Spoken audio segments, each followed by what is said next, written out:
Hi Hey, Jeff. hey, Orlando, how you been, buddy? Good. How are you? I'm okay. I mean, like, it's been a bit of a weird time lately. It definitely has. Yeah. Where are you in Bristol? Yeah, I'm in my own flat, so this is Totterdown in Bristol, so which is where I've been living for pretty much most of the time. I've been in Bristol, so I've been living in the Totterdown area for about 10, 12 years. Right, right, right. I Uh, don't, I don't know that area. I was in Bristol for 4 months of university wow.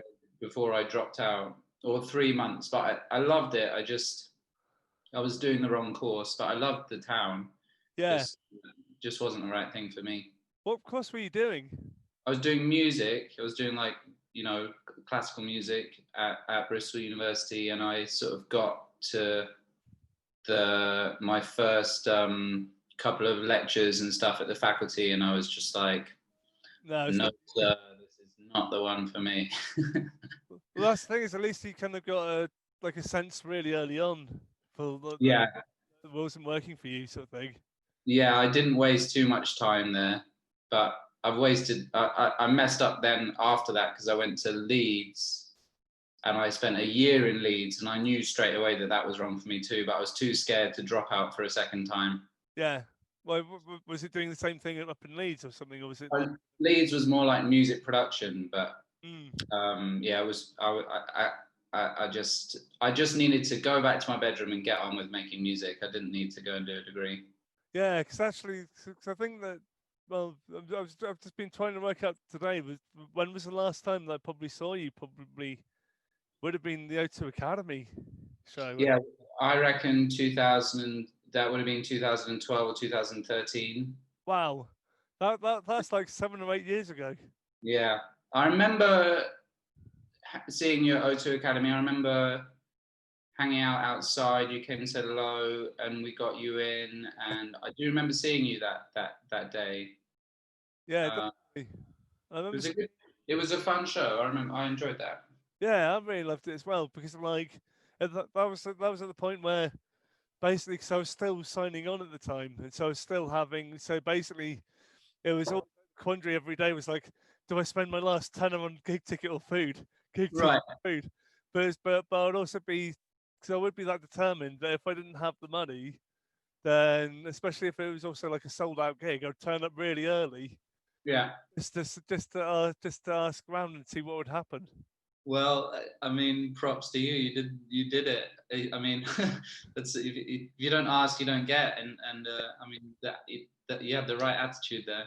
I used to have like kind of gig. Basically, I would call it obsessive gig stalking. Yeah. It fell very much under like my obsessive compulsive behaviors.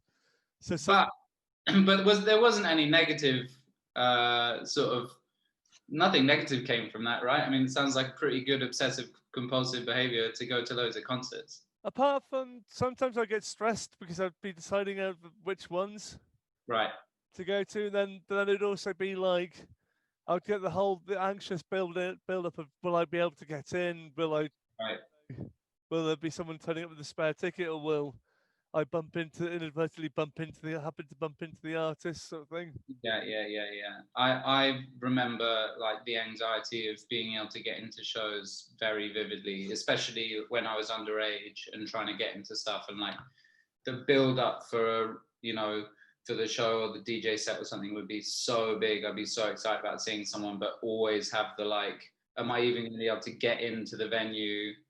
And I still actually get that anxiety when I go to Glastonbury, even though I'll be playing at certain stages. Like Yeah, the nightmare of getting into that festival is like that's like the 8 hours it takes me to get all my wristbands at Glastonbury is my least favorite 8 hours of the year, and then the rest of the weekend is the best weekend of the year.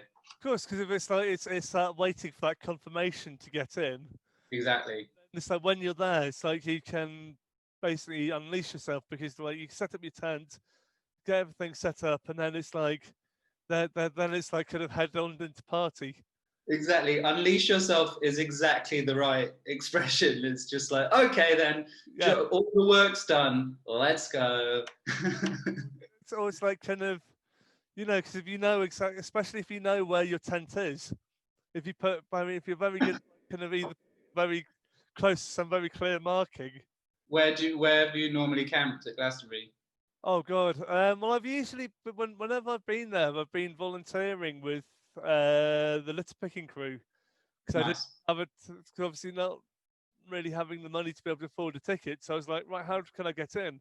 Yeah. I'll you know, like kind of doing the litter picking shifts, and it'd be like over the weekend or like nearly the week, you'd be doing like kind of it'd be like 24 hours in total. Be like be like 4 6 hour shifts, Right. and so that helped me pay for the tickets.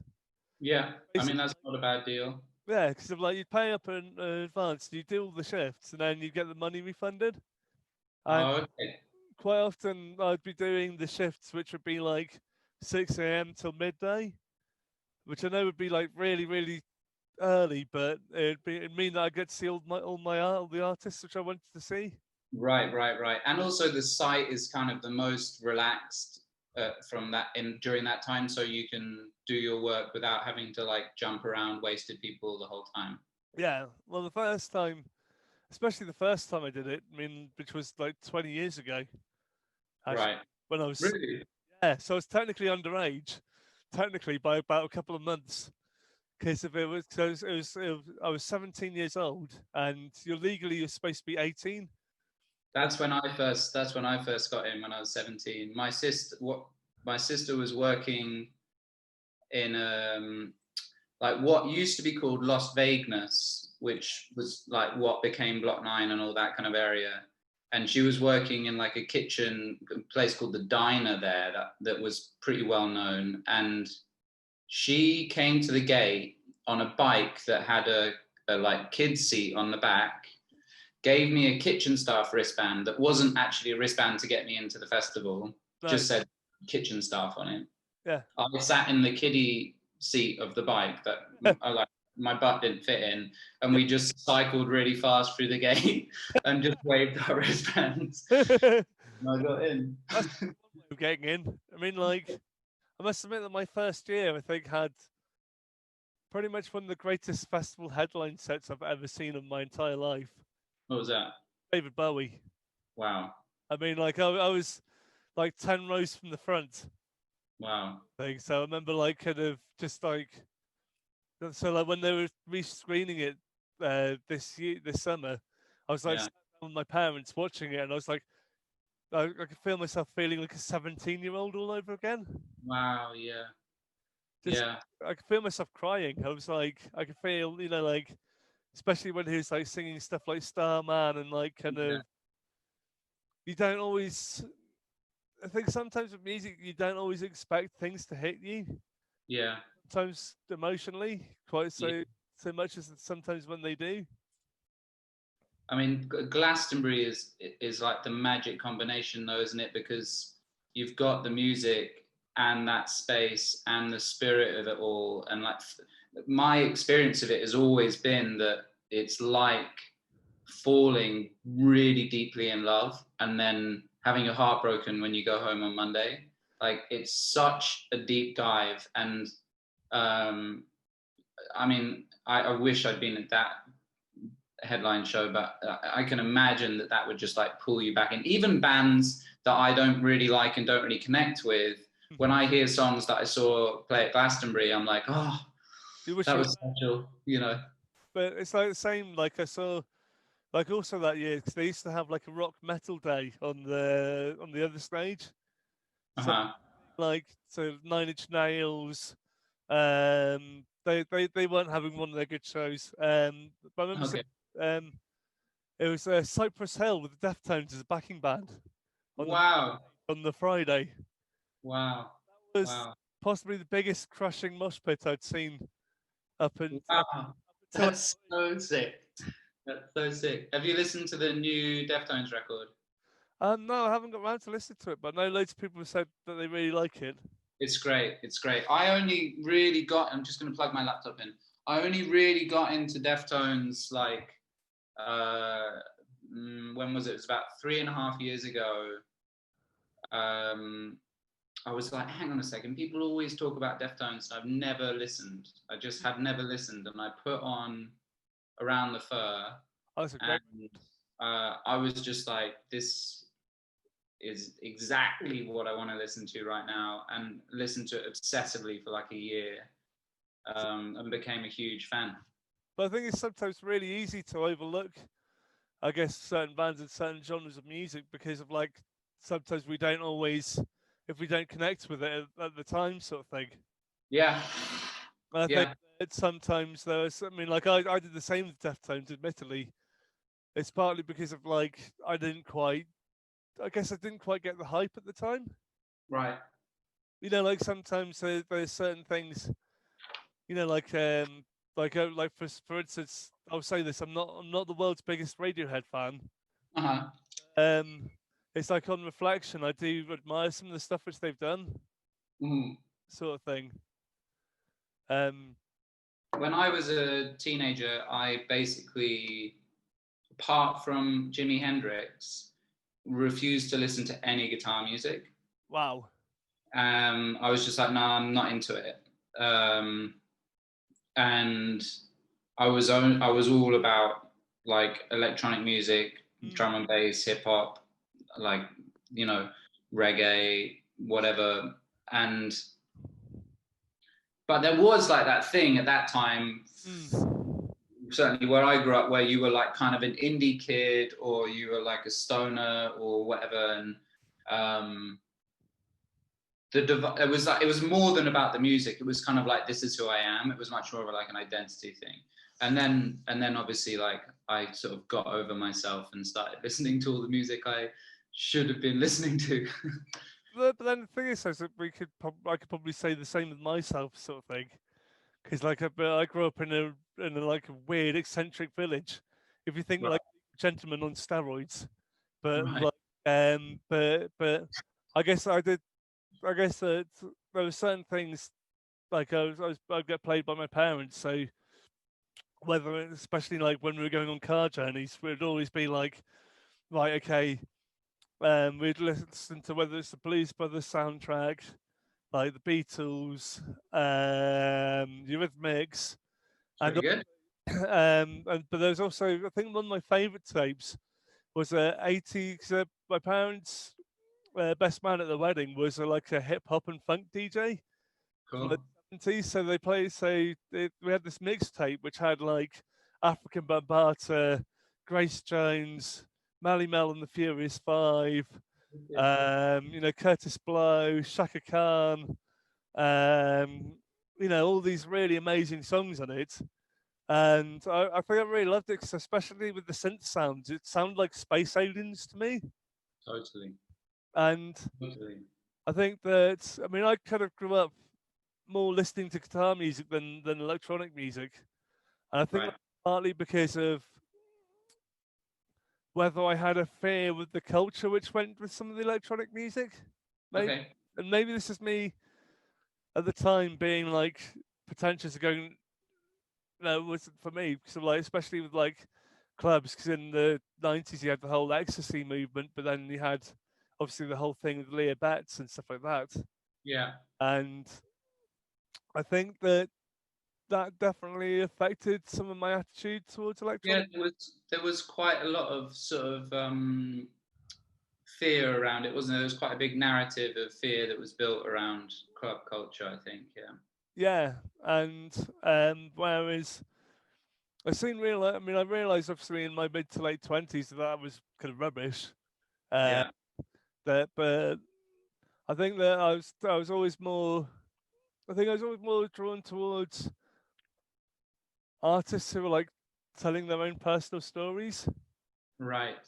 and also Right. I really loved being like a John Peel sort of thing, like discovering stuff which hadn't people hadn't really found before.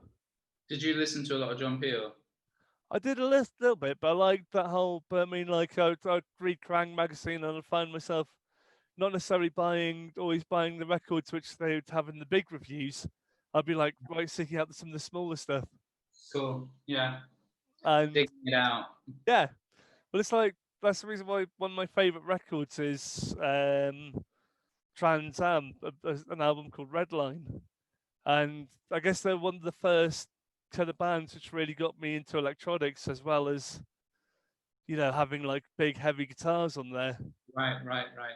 Because they would have like synthy kind of crowd rock moments, Yeah, but always be having the live drums, right, which gave right. like an organic feel. Yeah. I It's think, a it's a combination that still works so well, I think. well, yeah, because if you think about it, what are people mostly attracted to is the groove. Yeah, And actually, like I think that so much of like melody for me is deciphered by rhythm. yeah.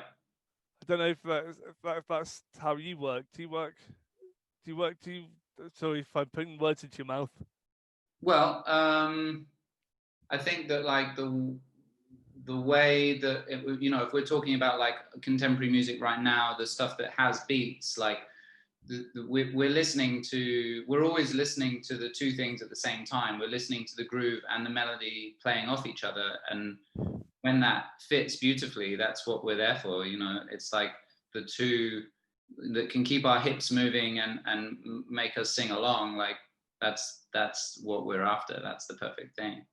Yeah, definitely. I mean, I pretty much could have completely agree with that, because especially if you're doing like a kind of, I guess, set in like a party bar, or like a kind of club setting, then it's like about like kind of, I guess, working out what works for the dance floor, Mm-hmm.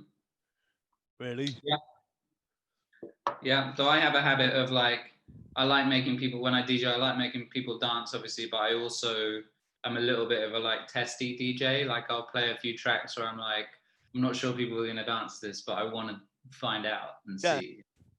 I think that, but I think that's the best attitude to have, because otherwise it becomes a bit too much the same old, same old. Totally, you just end up playing the hits, or what happens a lot with dance music is we have moments where, I mean, if you're looking from a big scale, we have moments where the all the different sounds Mm. suddenly become like one sound for a bit, and there's kind of one major genre of dance music that for a while we just had this big tech house moment where sort of like everyone was playing a couple of tech house records. Like there was no getting away from it. And now I think that moment is kind of dissipating, and but you hear people making a lot of different stuff and playing a lot of different stuff. But we have these like big things where it's like, well, there's a certain sound is working so well on the dance floor, no one can resist playing it. It's a bit the same with like kind of alternative guitar music, really. I think every kind of like couple of years there'll be a fad. So Right. so whether it be like kind of like in the early 2000s, you had stuff like the Strokes. Mm-hmm. That then you had like multiple bands trying to sound like them, Yeah. and it's like the same. I think within all genres of music, there will always be someone will come out, break the mold with something different, and then Yeah. sometimes either people will be influenced by them, or you'll sometimes get record labels who'll just deliberately set up bands to try and basically sell off that Absolutely. idea Absolutely. thing. Taking advantage of a trend. Yeah. But I think that's the thing, is though, that also like it must be really exciting for you if you're able to bring in an artist who breaks a trend, sort of thing, and like it inspires off something new. I mean, I love seeing that happen. I do feel like, you know, it's still a massive risk, and it's still, it still feels like every time an artist does that, they have to take this giant leap of faith, and Mm. everyone around them has to take this giant leap of faith, and it shouldn't be like that. It should be that we're all just encouraged to do the weirdest shit we can possibly do. Yeah, Um, there'll still be big pop records, there'll still be hits, there'll still be things for people to sing along to at a wedding, but um, I do wish that generally the music industry was more encouraging of like experimentation and mm. the culture around music. I always think about, um, admittedly I was pretty young, but the music of the mid 90s and late 90s was was like all about the future. In fact, if you go back from the mid 80s, it was kind of like all about that. It was like, let's work out what the next wild sound is. Like, people were celebrated for being inventive, experimental, futuristic, and like imagining what music would sound like next year, Yeah. you know, and or in 10 years or in 20 years. And now we don't really have that culture so much. It's you don't get celebrated by fans or by critics or by the industry for doing something fucking wild and futuristic. I mean, I sometimes pick on artists who do, I think, are very futuristic, sort of forward thinking, but I think sometimes it's harder because cause we've got so used to like kind of, like boxing off different genres of music and going like, right, okay, people want it now in neatly wrapped packages. Yeah, So yeah. so I It's think, marketing. yeah, I think that's the thing is that when like the reason why I guess sometimes labels haven't taken the risk to a certain extent is maybe because they're all chasing the money and they're all kind of like, or they're all afraid of Definitely. thing, you know. As Frank Zappa said, was it the music industry's green, like kind of as if it's all set up to obviously people are invested themselves to obviously Yeah, looking at lifestyle, which yeah. obviously at the moment everyone's having a lot of people having to reevaluate because we find ourselves in a stifled situation where everything's been frozen. Yeah. Is that what we're supposed to be talking about today? No, we're just talking in general. Great. Okay, great. So Great. so for me, it's like, so for me, I find it a bit unusual, obviously, at the moment, because obviously I'd usually be out at shows and stuff like that, and so Yeah. like um the lockdown has so having like I was wondering how has lockdown affected you? Yeah. Well, it's been a long time, obviously now. You know, we're into the seventh month or whatever. So um, I, there's been peaks and troughs. I mean, none of it's been good. Yeah, Um, obviously, my touring is completely disappeared, which is like a massive has a massive effect on my income. yeah, Um, it's the vast majority of the money that I make. yeah, Um, I will say that I'm quite a cynic, so none of this sort of took me by surprise. I was expecting it in February, and when we went into lockdown, in March over here, pretty much I was like, I'm not going to be touring for 18 months, and that's still what I think, and that's what I've been planning for. I don't really think we'll be doing shows next summer personally.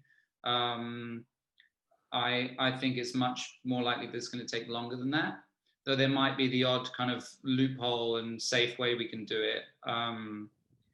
I don't think it's sort of fair to myself or the people I work with to be sort of assuming that there's going to be work like that, in the near future. I think I have to plan for there being no income like that. So that's pretty dramatic, and has made me focus even more on the other ways I can make income uh, from music. And I'm sorry to talk about money, but like that's what it is. if you're a So touring artist, then it's your income, it's my job. It's my it's your, job. you know, Yeah. and So looking very closely at like streaming and copyright law and learning about these things and seeing, what's going wrong and what the best things are for me moving forwards in terms of record deals or distribution deals, and how do I build a business that's sustainable if this happens again. Like I hate that the rug has been pulled out from under our feet, and we're so ill prepared for it. yeah, It's such a shame to think how many brilliant minds there are in music, and yet we've been sort of like completely scuppered by this thing. Yeah, I think it's really. I think it's. I mean, I'm semi scared by it because obviously, like most of the places I would go to would be like kind of small independent stage venues, Yeah. and they're the people I fear for the most. Because the thing is that we're always going to be creative, and we're always going to find ways around, whatever things are blocking us or stopping us from like living our lives. We're always going to eventually find ways around them. But it's just the consequences of like kind of when you look at places like I guess in venues in Bristol like the Louisiana or even Uh-huh. Start the Bus which is the first time I would have seen you, and actually having vital access to the stage for a lot of people. Yeah, yeah. Well, I'm with you on that, and I've been thinking about it a lot. You know, I don't need to have had the experience myself. It's very obvious, but I can tell you, the beginning of my career was a few years of taking the train around the country, playing tiny venues with like a suitcase full of gear and sleeping on floors. But that was how I managed to make this into a job and a career, and it was a brilliant experience. And I love that I got to do that.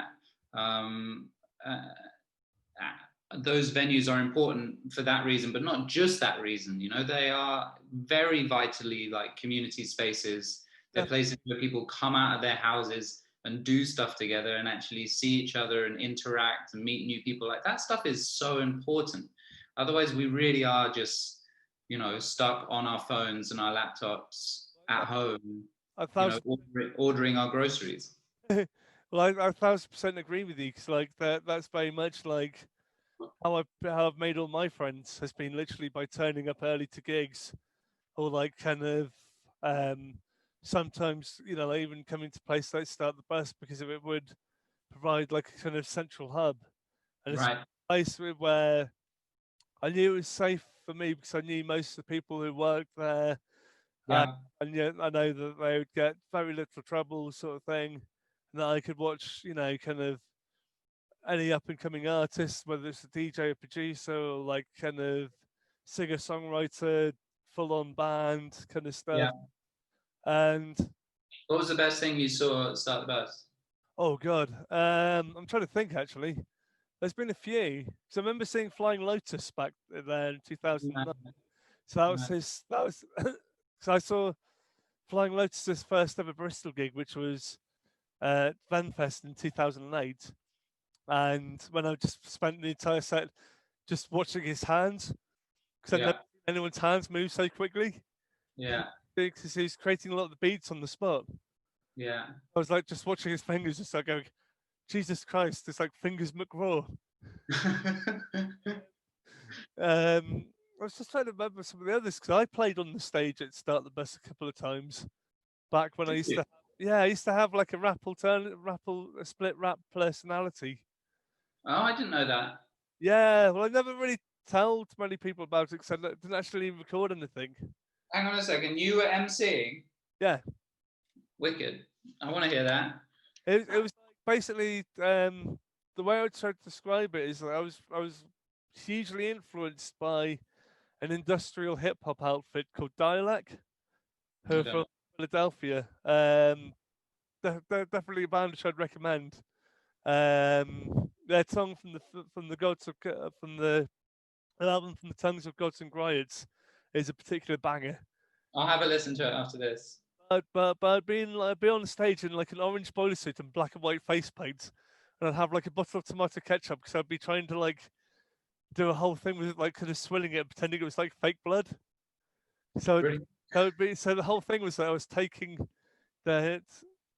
I was like kind of so I was talking about really uncomfortable things which I'd been through in like my early 20s. Uh-huh. Um, so cause I basically survived death and then also had like kind of lost a really close friend in a very very very short period, Uh-huh. and basically it was like for me it was like my therapy. Yeah. You're an artist. Yeah, and that I've always had to be creative. Like whatever I've done in my life, I've always had to, like kind of find creative ways of expressing things. Uh-huh. Because sometimes it'd be like, right, okay, you wouldn't necessarily always know how to have conversations about certain things.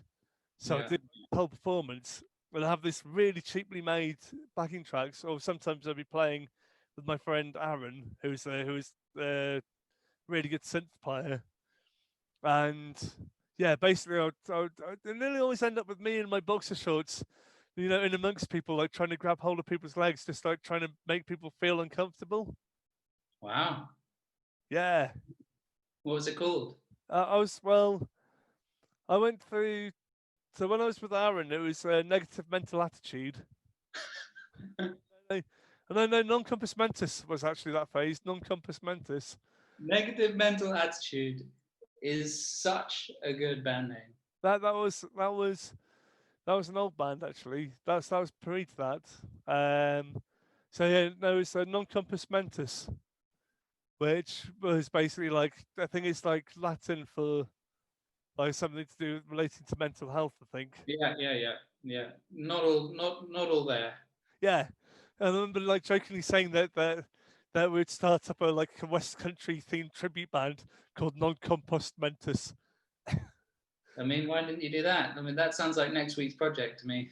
Yeah, well, actually, that's the thing is because they had, cause I had loads of things which I was originally penciled in to do, which had obviously been scrapped because it will like pushed back due to coronavirus.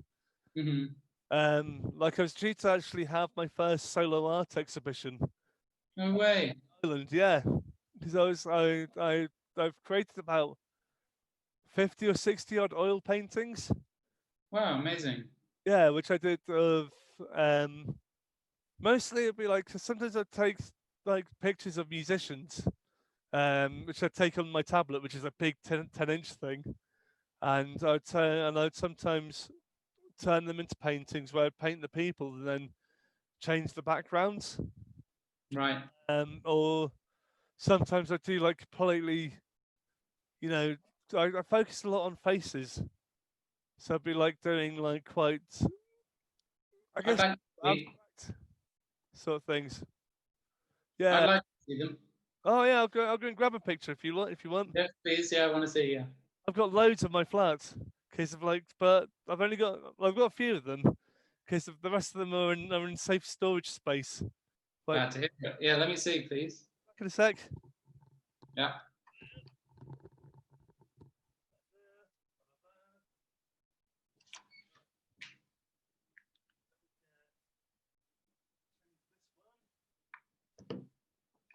Oh yes, here we go.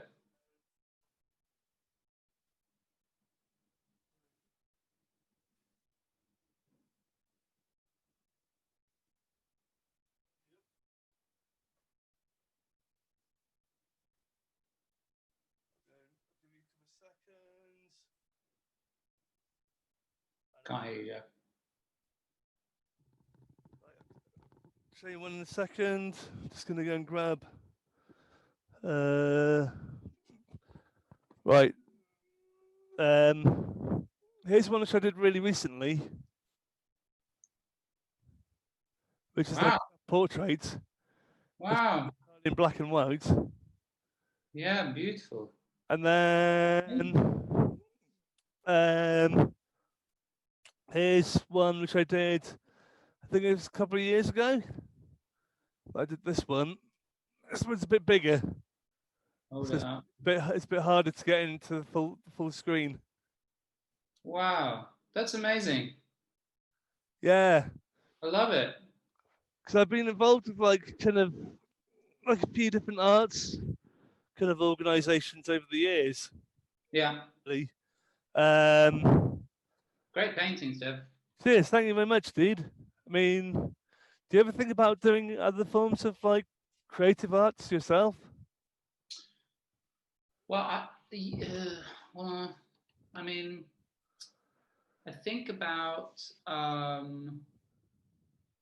the fact that when I went to school, I was allowed to do, and I don't know if this is the case in like British English whatever schools anymore, but I was only allowed to do two of theatre, music, or art. I wasn't allowed to do all three. And Mm. I loved theatre, I Yeah. loved plays, and I liked acting. That was a really good way for me to make friends when I was growing up, and I just had a great time doing it. And obviously, music was like my main thing. Yeah. So I had one art lesson in my whole life, Wow. and I've painted, and I painted one painting in my whole life, Wow. and I I wish that wasn't the case. I wish that I'd been able to do all three, and I often think about painting, but I've just never done it. I think the thing to do is that I would encourage people to do it, but I would say that don't put any expectations on yourselves. Right. Because of like, for me, I mean, like, I'm not a trained painter at all. Literally, I've gone like literally via feeling, and by then it's like kind of just by sometimes constantly repetitively doing things. It's about finding that confidence. Yeah, yeah. That's the same with music. I'll tell you one thing I did at the beginning of lockdown, when I was Zooming everybody, I was Zooming my family and my friends who live, half a mile away. Um, I drew everybody's portrait that I was Zooming with, Wow. and I kept them all, and I was going to put them all on the wall behind me while I was doing them, but Wow. I didn't do that. But I have about 30, I think, or 32 of them, and I was cleaning out some stuff the other day, and I found them, and I was like, I'm going to keep these because that's a good. I mean, they're awful. They're the worst portraits. They're all just stupid and rubbish, sort of line drawing, but it was a fun thing to do. But yeah, but the thing is, so they said for me, it's like you could be something, you could be your own worst judge, but actually people could see something in them. Yeah, yeah, yeah, absolutely. I mean, there's a time and a place for sort of, um, exceptional craftsmanship and being like a master oil painter or a master pianist. Like, that's great, but there's also loads of room for just bashing away at the piano or like getting out some paints and doing some painting. Like, it doesn't matter. That's just as healthy. Um, your stuff probably won't survive 1,000 years, but hey, The what will? thing is, though, is it's not really designed to last 1,000 years. To be honest. No, But no. also I found myself, the past few years I've been going to shows. I've been also been drawing portraits at the gigs. Oh, cool. So I've been doing like, and that's been really fun actually, because sometimes it's helped me, like I guess sometimes emotionally process some of the music, Yeah. or like sometimes make me feel a bit more lifted. Have Or you ever got a video camera and tried like doing sort of making film or video art or anything like that? actually, strangely enough, I have, because I've been I because like one of the projects that I was involved with through one of the arts organisations. There's a film called Bigger House Films, film like a organisation in Bristol who Yeah. have people with learning difficulties, which is Yeah. like I fall into that category. Um, getting into filmmaking, Oh, cool. and so I've done three short animated films with them. Wow. And the first one we did ended up being screened up in Edinburgh, at the Edinburgh Film Festival, which was definitely a real pinch me moment. Yeah, it's Just amazing. I know it was like really surreal because also like because there's lots of big famous people there. Yeah. And it's like there's us. Uh, Yeah. here's our little showcase and like on the kind of like in the morning in the huge multiplex cinema. And it'd be like, Yeah. okay, right next door to us they're screening Wonder Woman. So I mean, I'll be honest with you, Jeff. That feeling never changes. Like in the like the like most successful moments of my music career, I've like always been like, oh, here I am doing my weird thing in front of all these people. Like, how ridiculous is this? You know, very fun, but like always kind of pinch me moments. Always like, how did this get here? How did I get here? And I hope that that never goes away, because if I ever became sort of complacent about it, or felt like I sort of not deserved it, but was somehow entitled to be in those positions, I think I was, you know, I would be messing up life a bit. Yeah, because I think it's all about passion, isn't it? Really. Definitely, it's got to be follow what's fun, Yeah. follow what feels really good. Then Yeah, also the other thing is that sometimes you're nervous because of like obviously around people that you really respect and that they've obviously like created something that you really admired, sort of thing. so yeah, but it's like really weird for me being up in Edinburgh and it'd be like kind of okay, we're in the late night bar and it'd be like okay, I was in a room with Toby Jones, Kevin Bacon, Stanley Tucci, uh, you know, like kind of plus loads of film directors. The guys who were DJing were playing lots of 80s kind of indie synth pop bangers, and especially of which right. then they had also Matt Johnson from sat on the table just opposite to them. No way. But it was like it was really awkward. So it's like I did my usual thing where whenever I get really anxious, go and find space to dance, or Right. go and be down the front by where the DJs are, because that'd be right. Okay, here's a focal point, Yeah, yeah, yeah, focus on. So it'd be the same with like kind of coming to shows. yeah. So My did you go to the dance? yeah, Good for you. yeah. Of course, it's like if you're feeling really anxious, you've got lots of nervous energy. But it'd be like also like, for instance, like I remember like going to a David Lynch tribute gig in Bristol and bumping into PJ Harvey and almost fainting in front of her because I was just like, even though she's like from around here, Right, right, right. I still found it too overwhelming. Yeah, I think that, but then the thing is partly because we've all got people that we admire. They're our peers, yeah. and but I've also had it weirdly the opposite end, where people have almost blacked out in front of me.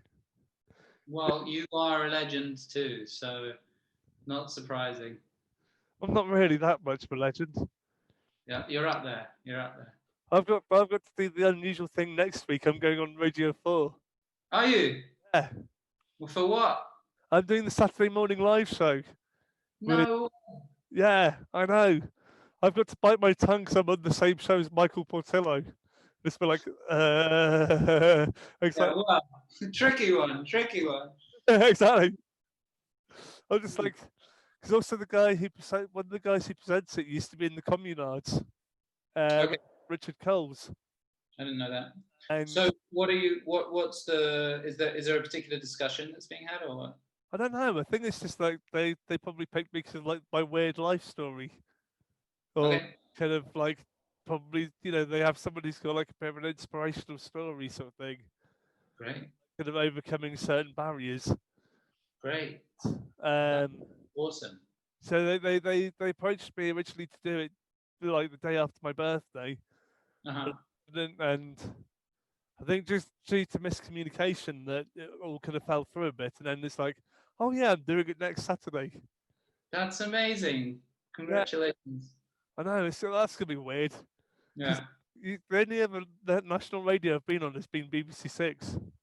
Right. Well, I don't know what to recommend. Just be yourself. I think that's all I'm ever gonna be, to be honest with you. Good for you. Good for you. But even that was awkward because like the first time I went on BBC Six was like I was I was down for like because I've been involved with a group called Independent Venue Week. Uh We're, huh. we're doing the chat through, Yeah. and so I'd be down for like a launch party during the day, and I was on Stephen Mack's round table, with like Nadine Shah and Adrian Utley. Uh huh. That was really awkward because I also like it's my first time actually saying hello to Adrian Utley. Right. I remember like kind of beforehand going to this Japanese, was it ping pong like restaurant? It was like bad idea trying to eat Japanese food whilst trying to make carb because I'm like when like when the musician that made several quite influential records to you is Right. up across the table because of course Well, I ended up covering everyone with like with all the Japanese food. oh really? Yeah, come on. When you're trying to eat with chopsticks and trying to fish stuff out of like kind of really oily sauces sort of thing, of course it's going to get splashed everywhere. Disaster. Recipe for disaster. Well, yeah, but I think it's also the fact that I was just like almost hyperventilating, so doing something for the first time. Right. Right. I Is think that well? I mean, you're a very charming guy, though, Jeff. You should believe in yourself. I mean, you're a lovely person to talk to. I do, You don't need to be nervous. but no, but I think it's a natural thing though. Right. I think it means um, that I care. Yeah. It's a bit like because you also saw me actually. Because one of the times I saw you was at Standing Cooling Festival, Yeah. which was my first time there, Okay. and it was amazing. So like basically, that was 2010. Yes, I can remember. I can remember the stage. Yeah, you were playing on a tent which was decked out as a railway station, Yeah. and like Yeah. they had like a Murder on the Orient Express themed like kind of I think it was. I think it was. Do you remember? Well, I was. My first records came out on a record label called Greco-Roman, and I think we were doing a Greco-Roman stage at Stand and Calling. yeah. Because I think it was you and Panther de Prince. I Okay. think Um, I might be wrong, but I mean I remember like because I man, remember that's crazy to think about that stuff because at those points, like going to music festivals for me was so magical, like really like magical every time. Like I couldn't believe it. And playing, of course, and like I was very, still very new to playing, and I still, I was. I mean, I'm not a very good performer at all, but I was a terrible performer at the beginning of my career. As in, I would just like stare at the floor, stare yeah, at my gear. I wouldn't give the audience anything at all. I'd be scared of even looking at them. And and if I did a festival like that, I would be camping. I'd yeah. ask a friend to drive me, pay them some petrol money. You Mm. know, it was very different, but like every weekend was a proper adventure. That's how festivals should be, you know. They should be adventures. I mean, that's when they're the best. Yeah, I agree. I mean, to be honest, I found myself like that weekend. I ended up staying up the entire weekend because I got so I get like kind of sometimes really overly excited, Uh-huh. and so like um I I hadn't planned for not sleeping the entire 48 hours, but just because there's so much stuff happening, I was been like right, my brain just couldn't calm down. Right, right, right, right. I think it was also that I think I remember like kind of bumping into like this guy called Tarek Musa. He's like now kind of like quite kind of like indie rock kind of record producer sort of thing. Okay. And ended up being camped next to him. And I think the first night, I think it was the most I've ever spent on Toasties because he's playing music. I think I must have spent about nearly 30 or 40 quid on Toasties that night. I mean, that sounds like a music festival to me. Yeah, but then it was like, then obviously you'd have bands sometimes starting at like 11, 12 in the morning sort of thing. Yeah, yeah, Um, and it was just like there's so many incredible artists on that lineup that year, yeah. especially for like the small festival the size that it was. Yeah, it was good. It was good. It's when I think about like going and listen to music in front of a big stage right now with a big sound system makes me very emotional. Just the thought of like very loud, good music.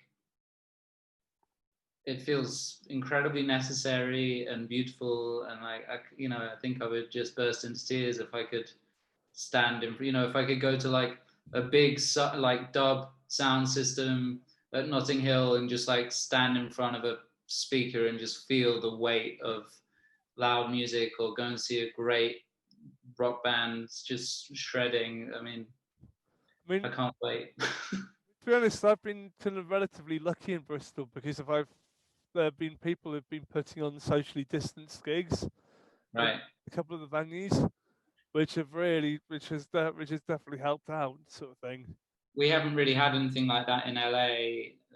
There are quite a lot of illegal parties going on, which aren't at all socially distanced, and warehouse things. And I can't. I'm not interested in that. I also like don't agree with it, because it really damages our return to proper gigs again. Um, but there's no. I mean, there's like drive-in stuff here. But I'm not interested in that. I want to listen to music like incredibly loudly. Yeah, I mean, and they've been lucky with like some things at the lanes where they have been allowed to go like really, really, really loud. And Right, then, like we've now got imposed like a 10 p.m. curfew, so everywhere shuts at 10 p.m., right. which is really weird. Yeah, it's crazy. It's very, very, very strange. And um, I mean, I just hope that everyone's going through it at the moment, and within music, I really hope that people make it through this. Everybody.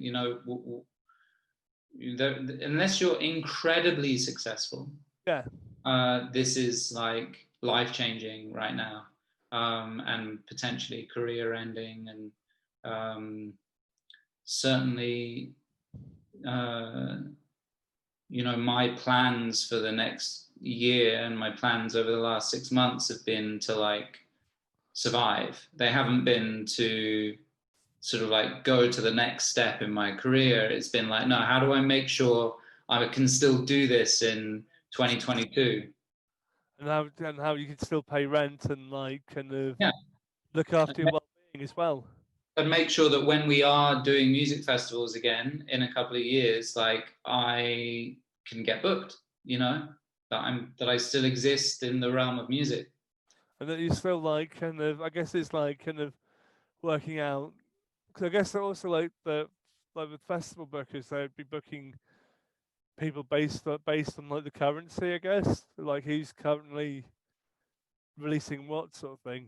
Yeah, yeah, yeah. Very much to do with how much music you've been releasing, whether you're being played on the radio, social media numbers, Spotify numbers, all stuff that's like, it's not sexy, it's not nice, it's not wholesome. It's very like, as people say, it's like a kind of toxic game. So Mm.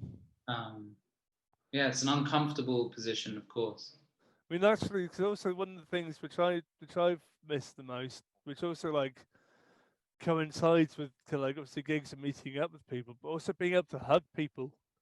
Yeah, People who know me, it's like know them like the huggy monster. right.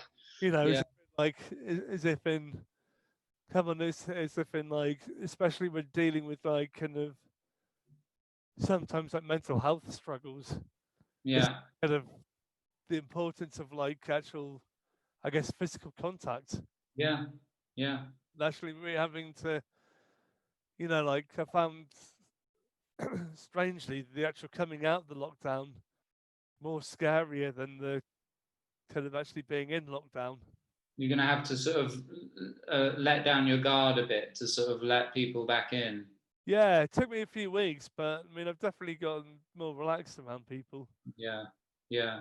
I live on my own, and the first couple of months I was completely alone. I didn't see any friends, like, and then testing in LA became pretty easy. So actually, what me and my friends do now is we hang out and a fair bit, but we all get tested sort of once every 2 weeks. Some people once a week, and just like it's like we know that if somebody gets sick, we're all going to know straight away, Yeah, and we can sort of mitigate the circumstance right there. But at the beginning, I was completely isolated, and it was very, very, very strange. Yeah, it's a bit the same here, really. Yeah. Apart from also, I mean, like, apart from we did have like, I mean, I had a few things which helped me, like kind of give me some structure. Because I think actually, I think structure is the biggest thing which I missed. So Right. doing like these chats, for instance, definitely helped me. Or like, Right. if, um, like some fan of like I a band. Well, I'm a part of an Idols fan group called the AF Gang. Okay. Doing like once weekly, kind of more like kind of Monday and Wednesday morning kind of cup of tea sort of thing, catch up. And Nice. I've also had like a friend of mine who's a professional life model, and she was doing like Monday morning, like life drawing groups over Zoom. Very cool. And I think having just like these two or three things helped give me some structure. Yeah. And then you Yeah. can like give yourself like a few things that you could look forward to each week. Yeah. Yeah. That is absolutely a good idea. Yeah. Then I'm not very good at that. I haven't been very good at that, but you're right. I mean, I used to have that before lockdown. I would have things that I do every week, but none of them, I couldn't continue with any of them when everything shut down. So it's been hard. yeah, but then it's about finding like ways to replace them, or like how you remain in contact with the people that you're like working with on those projects. I guess Yeah. Yeah. has been because like because this has really helped me, for instance, because if I struggle with non-face-to-face communication, Uh-huh. like sometimes if someone was to phone me up, I would be probably really awkward on the phone. But whereas I could see your face, you know, Yeah. Well, Jeff, I will say that a lot of people, I mean, many of my friends don't pick up the phone to me. I don't know why. It's just like this feels like a generational thing at this point. People just don't pick up calls. They'll text, they'll FaceTime, but just like a normal phone call, a lot of people avoid that. I think I've really struggled with it. I mean, especially like because I remember being always being really awkward as on the phone, especially as a kid. Uh-huh. And, like I remember, like if I was, kind of going to shows in Bristol, having to come into Bristol to go to gigs, I'd be like, right, I'd have to get my parents to phone up my friends because I'd be Right. too scared to phone up Right. just to see if I could, find somewhere to stay, Uh-huh. sort of thing. Yeah. Quite often, my parents would have to like literally physically dial the number, and literally shove the phone right in front of me. And then when you got on the call, it felt okay once you got it started. Yeah, Yeah. kind of. I think I think there is definitely like it's a weird fear because I think it's partly because you can't see people's faces. Okay. Yeah. And actually, there's so much of language is done through the visual and the physical sort of thing. Yeah. Absolutely. That's weird. That so like sometimes you can't always tell through the tone of just through the tone of someone's voice, Yeah. sort of thing. I Don't know if you had that at all. Well, I don't mind so much just an audio phone call, but I definitely prefer FaceTiming or seeing somebody's face. Absolutely, and if you want to get something done in a conversation and you want to have a productive conversation that really moves something forwards, the best thing to do is sit down with somebody in real life and get to it. But Um, the best thing is obviously doing it because obviously we're also living in two different countries. yeah. So it's like, I mean, like, so I mean, I must admit that today I actually haven't even left my flat at all today, to be honest with you. Part, Right. Well, I mean, that's a lot of days to meet. yeah, I think that's partly because of like, especially today, the weather's been really bad in Bristol. Uh-huh. It's been like pretty much non-stop rain all day. Oh, well, I miss it. We haven't had any rain in 4 months, I think, in LA. God, Jesus Christ, that must be bad. It must be pretty. Yeah, it's normal, but it's still bad. It's weird. Yeah, well, it's still like kind of. Yeah, I'm not quite sure how to put it into words. Really, been like, I guess it's like kind of. I guess you probably when I mean, like, how long have you been over in LA? Just since. 5 years. Was it quite a culture shock? Well, I'd come over here on tour, and one time I came over and sort of had a visit, and so I knew the place, and I was always sort of interested in America. No, it's not a big culture shock. I mean, I haven't been to many places that have been massive culture shocks, to be honest with you. I went to the Congo, went to the Democratic Republic of Congo, to Kinshasa once. That, I will say, was a culture shock. That was, Is that the Damon Albarn thing? yeah, exactly, yeah. That was a lot to take in. But America is not so drastically different from Europe, you know. Well, I guess that's the thing is, I guess that we get a lot of the culture which comes out of there, really. Absolutely, absolutely. I mean, we're all, it's the same language, you know, it's the same, it's a lot of the same stuff. You go to somewhere like the Congo, and it's like, I guess, quite drastically different, or like kind of if you're going off to live in somewhere like the Middle East or something like that. Yeah, yeah, I think that would be probably more of a difference for sure. Jeffrey, I've got to get to a session in half an hour. Oh man, lovely to chat to you though. Thank you for giving me your time. Of course, it's been such a pleasure. It's lovely to see your face. To be honest, we've been here in like 2 hours. No, 1 hour. What hour is it? 1 hour. Oh yeah, Jesus Christ! It's me and my miscounting time. So I thought we started at 4, but no, we started at 5. All right, all right. Sorry. Well, thank you. Thanks for having me, and Yeah, I hope everything's good over there and stays good. I hope so. I mean, like, well, to be honest, like, we've got a scary government at the moment. Yeah, But mind you, I think that's also the same with the US at the moment. same thing, mate. Same thing. But anyway, Orlando, hi, Elbow. Hi, Albo. Take care, mate. Care yourself. Bye. Thank you.